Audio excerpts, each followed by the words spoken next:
A Ucrânia realizou hoje uma das maiores operações militares imagináveis desde fevereiro 2022, desde o momento em que a Rússia entrou no território da Ucrânia. A explicação muito precisa primeiro do que vemos aqui. Então estamos dentro de um drone que é teleguiado, e o fato de ser teleguiado significa que ele está conectado à rede telefônica russa local. Isso significa que os mísseis partiram do território russo e não vieram de muito longe do território ucraniano. E eles estão conectados à rede telefônico local russo. Vimos isso porque os ucranianos compartilharam as imagens desses drones, já que não há sistema. São drones pequenos que não podem ser conectados por satélite, como o Starlink, por serem muito pequenos. Reconhecemos os alvos atingidos por eles aqui. Então, temos apenas os aviões estratégicos, os bombardeiros Tupolev 95 que vêm em sequência. E os ucranianos anunciam 41 aviões destruídos ou danificados. Já podemos provar que há 5 Tupolev 95, 2 Tupolev 22 e 2 Tupolev 160, que são os bombardeiros estratégicos absolutos que estão armados contra a Ucrânia, mas que também são armas nucleares em nível internacional. A imagem é surpreendente, né? Estamos falando de uma potência nuclear, né? Historicamente uma das duas grandes superpotências, que está sendo atacada em seu próprio território e em uma das frotas mais estratégicas. Sim, é uma humilhação absolutamente enorme. A Rússia possui aproximadamente 110 bombardeiros estratégicos. Como não são mais fabricados, as perdas são definitivas. E, na verdade, Cohen, isso também começa a afetar a capacidade deles de ataque nuclear, os ataques nucleares, a capacidade nuclear. Trata-se não só das ogivas, mas também dos lançadores, incluindo os bombardeiros, então é um golpe. É uma espécie de pérola com borda de drones, que é uma operação extraordinariamente complexa, já que acontece simultaneamente em 5 lugares diferentes ao mesmo tempo. Com uma penetração dentro do território russo, com toda essa dificuldade, primeiro, de realmente entrar no território, inclusive indo muito longe, de levar até lá de caminhão. Todos esses drones, né, de pilotá-los no local. E então, por último, também recuar. A maior dificuldade, pelo menos nesse tipo de operação, é que, uma vez que o alerta é dado, é recuar. E, aparentemente, todas as equipes que estavam no local conseguiram. Será que não há cumplicidades locais? Talvez, sem dúvida.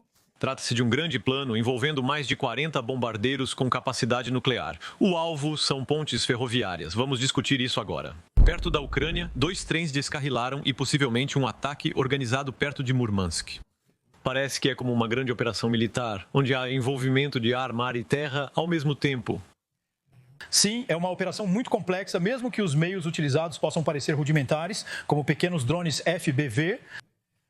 Mas a organização geral é muito complicada, já que há simultaneamente operações de base, destruição de pontes, de locais, com uma dificuldade particular. Para destruir uma infraestrutura, é preciso levar muitos explosivos, e isso já é outra coisa. Levar toneladas de explosivos para dentro do território russo com o objetivo de destruir algo importante não é uma tarefa simples que pode ser realizada com pequenos drones. E tudo isso, simultaneamente, tenho que dizer, sem nenhum problema, aparentemente ninguém foi pego, o plano foi executado sem nenhuma falha. No segredo que durou meses? 18 meses de preparação, é uma operação de grande escala e realmente notável. Você notará que não é a primeira, mas sim a mais importante operação em profundidade ucraniana. Houve outras posteriormente. No passado, houve sabotagens em bases, houve vários tipos de ataques. Você vai notar que nunca houve o contrário. Ou seja, né, os russos são incapazes, né, apesar de antes se falar muito da capacidade de infiltração dos Spetsnaz, eles foram incapazes até agora de fazer o equivalente em território ucraniano. Uma palavra de comentário, Xavier Teitelman, sobre isso. A base de Olenia é uma das mais estratégicas para os russos, por isso fica relativamente distante. Como havia mísseis com alcance de 200 a 300 quilômetros, eles tiveram que recuar sua aviação estratégica para um local onde acreditavam estar fora de alcance. O fato é que os ucranianos, atirando de seu próprio território, conseguem alcançar até 1.000 quilômetros, alcance de 400 quilômetros com cargas úteis relativamente leves, de 30 a 40 quilos, sem retorno de vídeo. Ou seja, é uma espécie de míssil e vemos isso em uma posição geográfica? E se os russos tiverem movido seu avião entre o lançamento e a chegada do míssil? 6 a 8 horas, de fato, isso não vai atingir o alvo. A grande diferença é que esses aviões estratégicos alinhados, alguns com mísseis, já estavam prontos para decolar, para poder aterrorizar os ucranianos. Isso à noite. E então eles os guiaram até o impacto, de saber que não estavam atingindo uma vaga de estacionamento vazia, mas sim aviões. Com apenas cerca de 15 pequenos drones kamikazes dedicados a cada uma dessas bases, eles conseguiram atingir de 8 a 12 aviões em cada base. Com destruições das quais temos provas.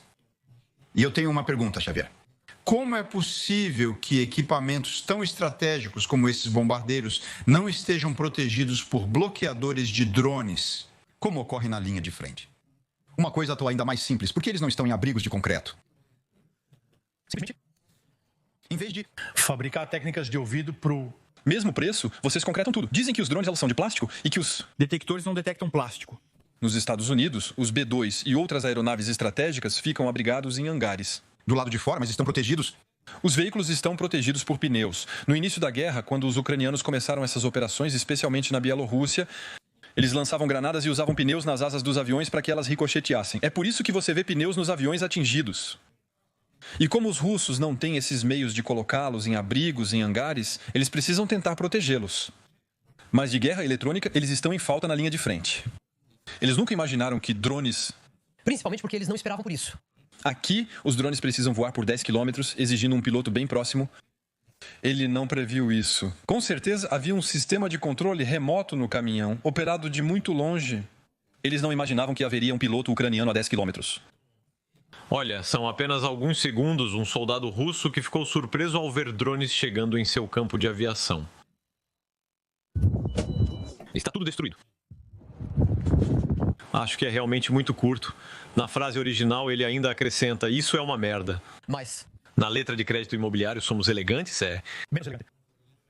Desculpe, se você tivesse deixado em russo, teríamos entendido. Mas aí está o efeito surpresa, como você disse. Houve um efeito surpresa completo. Sim, um efeito surpresa, principalmente um efeito surpresa técnico. Ou seja, em nenhum momento eles esperavam ver pequenos drones FBV vindo em sua direção. No limite, eles podiam esperar ser atacados por drones de longo alcance, eles tinham previsto isso. Volodymyr Zelensky disse que havia 117 drones, então 117 operadores. Os operadores de drones podiam estar em qualquer lugar do mundo. Ou seja, não é necessário estar no território. Não, absolutamente não. Já que em cada um dos caminhões havia um retransmissor, é que, na verdade, o controle remoto... 10 drones decolam do caminhão, mas há 10 controles remotos conectados à internet. Ele conseguia pilotar à distância utilizando a rede telefônica russa, que funciona bem, tanto da França quanto da Ucrânia. Ah, bem, isso eu não conheço, mas sim, aparentemente. Não, mas ali funcionou. E então, o único equipamento que precisava levar para o local eram os próprios drones. São os drones. Eles foram disfarçados. Os ucranianos tinham tempo suficiente para sair, pois os outros já estavam posicionados há mais de 24 horas ou tinham acabado de chegar no local. É por isso que os ucranianos também são tão transparentes sobre o método deles, até mesmo sobre a localização, porque já foi, é porque eles já foram embora. Sim, para mirar bem, justamente, contribuir para a surpresa também. Ou seja, a gente espera mais ou menos isso, é isso. E Os ataques noturnos são com drones de longo alcance, enquanto os diurnos usam drones menores. Será que... Isso caiu na internet, estava com defeito.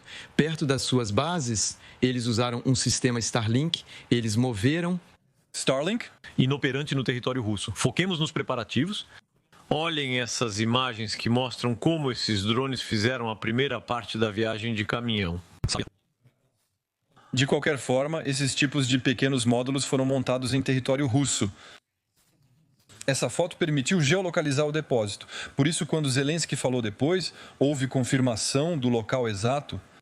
No Oblast de Chelyabinsk, em frente a um complexo local do Serviço Federal de Segurança, conhecemos o tamanho e as cargas úteis dos drones, bem como os chips usados neles. Fotos vazadas dos destroços revelam que chips de telefones russos foram comprados localmente. Centenas de chips de telefone foram comprados sem que ninguém percebesse. Isso é algo, em termos de inteligência, realmente absurdo. E vocês veem esses diferentes pequenos containers aqui são normais, com apenas 20 centímetros acima. Os drones podem transportar fraldas, comida ou outros itens ficando escondidos. Isso permite que você atravesse o país, seja inspecionado e que não seja percebido de jeito nenhum. Você chega a menos de 10 quilômetros da base que está mirando, abre o teto e ele vai sozinho. Tudo é controlado remotamente, inclusive um mecanismo de autodestruição para destruir o caminhão no final, sem deixar rastros. No final, eles próprios revelaram todas as imagens. Ouça este testemunho que estava no local. A guerra estourou em Olênia. É difícil de ver, mas há fumaça atrás dessa floresta neste momento. O mais interessante é que o caminhão está estacionado na entrada. Estamos na rodovia, bem perto do rio. Tem uma ponte bem ali, olhem. O caminhão está parado em um posto de gasolina de Olênia. O motorista chega, corre para todos os lados e drones saem do seu caminhão voando em direção a Wysokie. A polícia rodoviária parou o motorista. Ele disse que lhe mandaram vir a este lugar e que eles... O encontrariam, ele... Chegou, os drones começaram a decolar um por um. Golpes. Disparos acabaram de ser feitos, as metralhadoras... Estão funcionando os... Mísseis também. Anos atrás, isso pareceria ficção científica. Michel Goya descreve um caminhão chegando, se abrindo e drones começando a operar. A sair... De escuta. É verdade, isso é um suspense, mas isso... Isso nunca foi feito, então. Não, é totalmente inédito. É totalmente inédito ter uma campanha de ataque contra bases usando apenas drones. E, a princípio, construída dentro do próprio território inimigo, com impressoras 3D. É totalmente inédito, claro. E também que as entregas às portas dessas bases sejam feitas por pessoas que eles recrutaram localmente. Além disso, não serão incomodados. Como eram russos fazendo seu trabalho de entregadores de caminhão, ao chegarem, se encontravam no posto de gasolina. Fica tranquilo, alguém aparecerá. Às 14 horas ele está no local, as portas se abrem e acabou. É simplesmente perfeito. Veja essa outra sequência onde dá para ver bem a maneira como os tiros são feitos. E pacientemente eles podem mirar avião após avião, sem aparente incômodo. É essa sequência aí onde o drone leva seu tempo sobre os aviões sucessivos. E é exatamente isso que eu entendo. Ele leva seu tempo para mirar nele com muita precisão. Aí... Diante de nós, vemos que o primeiro drone já havia atingido o alvo à nossa frente. Estamos em uma posição elevada, né, observando toda a cena, assim como o piloto que também está vendo tudo isso. Quais aviões ainda não foram destruídos e podem ir em direção à aeronave intacta? Ali vemos 5 aviões alinhados com os 3 primeiros destruídos. Então ele irá se dirigir diretamente ao último. Eles têm tempo, eles têm quantidade, eles têm massa. De fato, por que se apressar para atacar novamente um avião já destruído? É melhor verificar se não há outro aparelho por perto. E eles os conhecem muito, muito bem. Esses aviões, então... Eles sabem exatamente em que parte da aeronave eles precisam tocar para torná-lo inoperante e fazer com que eles peguem fogo assim. Eles publicam fotos, inclusive, do comandante do SBU, com imagens dessas aeronaves, com círculos vermelhos nos pontos nevrálgicos e nos pontos mais críticos dessas aeronaves. Ou seja, cada piloto sabe exatamente qual parte do avião ele vai procurar. Então, onde está o piloto? Não entendi isso. o piloto do drone, ele está na Ucrânia, em qualquer lugar. Ele está na Ucrânia ou na França, tanto faz, ele pode estar em qualquer lugar. É só uma conexão de internet. Os olhares se voltam mesmo para Xavier Teitelman, porque eu não estou seguro. O que você estava fazendo esta manhã? Era o aniversário do meu filho. Eu sou inocente. Você tem um álibi? O que vemos aqui, veja, há cruzes vermelhas no nível da asa esquerda deste Tupolev, 95. Isso corresponde ao tanque de querosene, e ao atingir esse local, eles têm certeza de que vão incendiar o combustível que estaria dentro, ou de atingir as longarinas que percorrem todo o comprimento. Então, é irreparável. Quando os aviões estão cheios de combustível, inevitavelmente um deles acaba sendo destruído.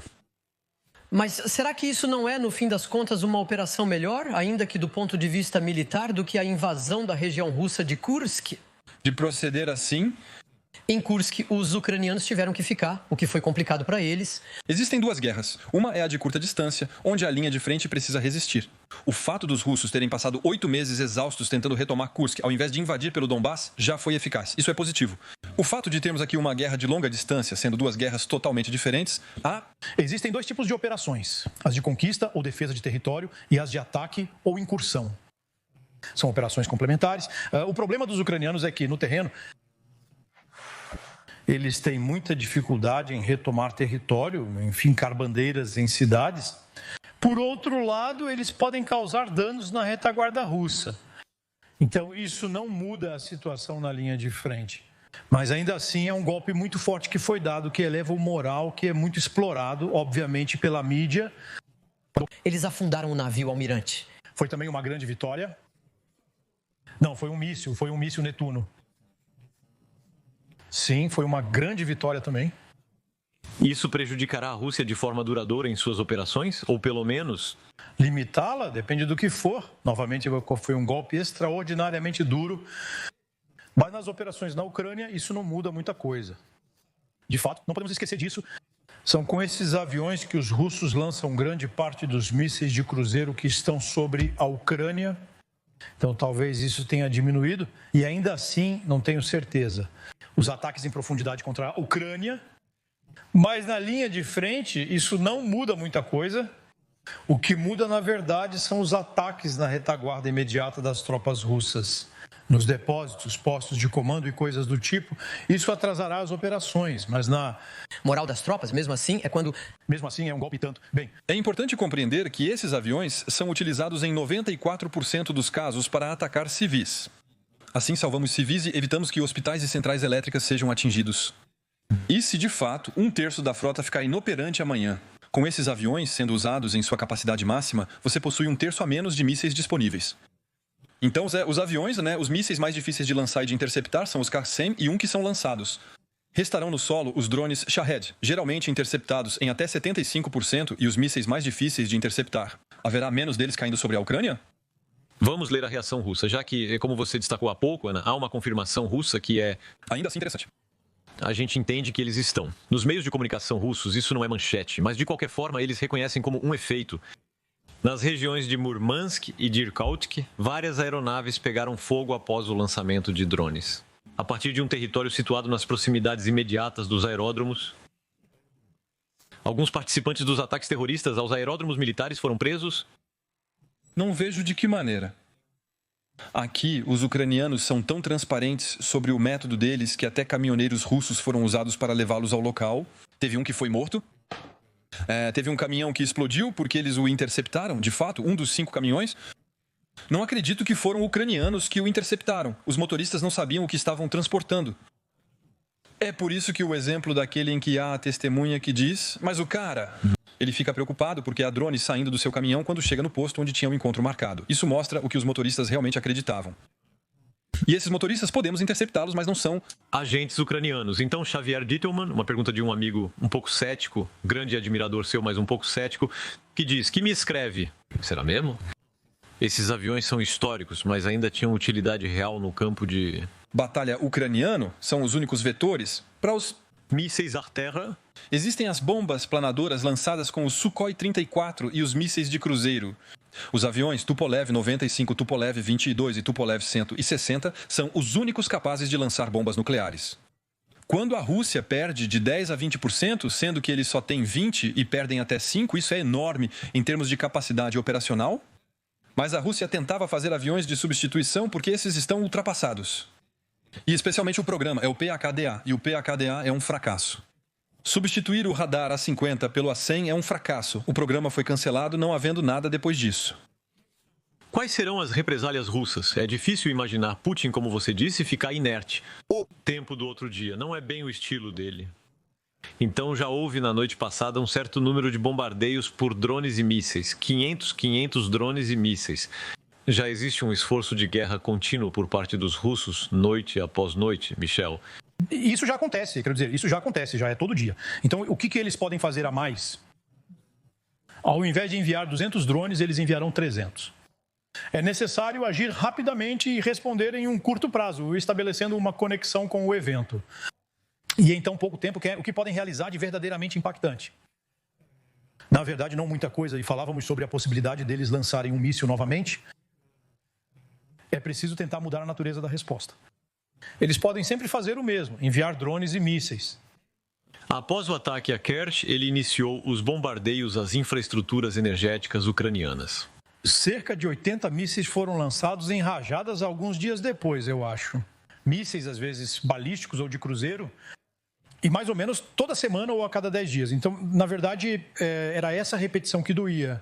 Atualmente, eles não possuem recursos. Lançam salvas de 80 mísseis e centenas de drones Shahed. Mas ainda assim não é a mesma capacidade de destruição. E de vez em quando eles lançam algumas dezenas de mísseis balísticos ou de cruzeiro, mas não é mais a mesma coisa. Agora é com mais frequência, é todo dia. Mas, no geral, é menos potente do que o que eles faziam na época.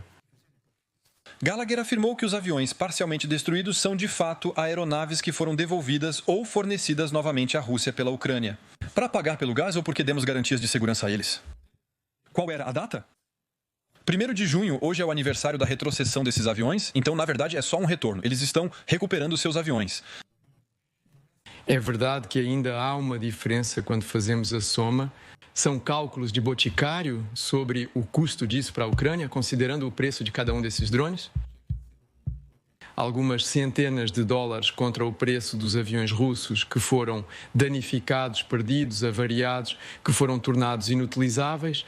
Por isso, os ucranianos calcularam, meio que por brincadeira, e chegaram a 17 bilhões. Não sei ao certo Como eles fazem? o cálculo deles, mas eles falam do A-50, dos aviões A-50.